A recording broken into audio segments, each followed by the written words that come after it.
Hades 18. Before the coming of Christ, did the dead fall asleep? Before the return of Christ, does the dead sleep? So, should we say, following the advice of Jehovah's Witnesses as an example, but also valid for many Protestants, that they were not aware of anything? To say so, these people rely upon texts from the Old Testament, which are numerous and which describe Sheol, therefore the Hades, or in other words, in Greek, Hades, as follows. For example, Psalm 6, verse 6, He who dies has no memory of you, who will praise you from hell. Hades is translated into Hebrew by the word Sheol, and other texts go in the same direction. Psalm 61, verse 18, that they descend in silence to the Hades, into the Hades. This is how the word Sheol is translated in the Septuagint version, therefore in Greek. We could mention many other texts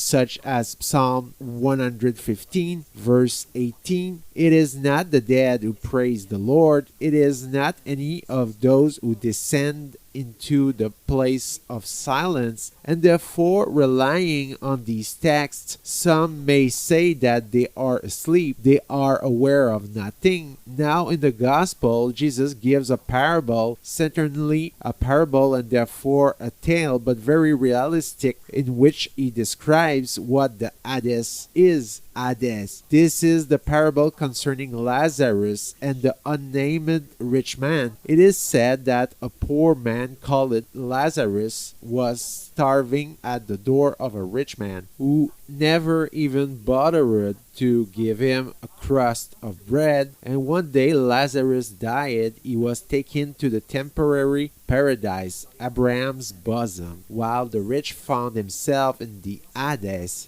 It is in the Gospel according to St. Luke in chapter 16, verse 23. And then it is told that he was in the grip of terrible sufferings, in excruciating loneliness, with a thirst which took him entirely, to the point that he saw from afar the happiness of this poor Lazarus, and he begged Abraham that if he could dip his finger in water, the water of grace, obviously, it is not body water, to touch his tongue a little, so to refresh his soul a little. From this passage, we see in this description that the dead are quite alive. They are alive, but they are in a state between the earth and the next world, called the Hades, Sheol, Limbo, the passage of death. And they wander in sadness like shadows. The old religions, like for example the animist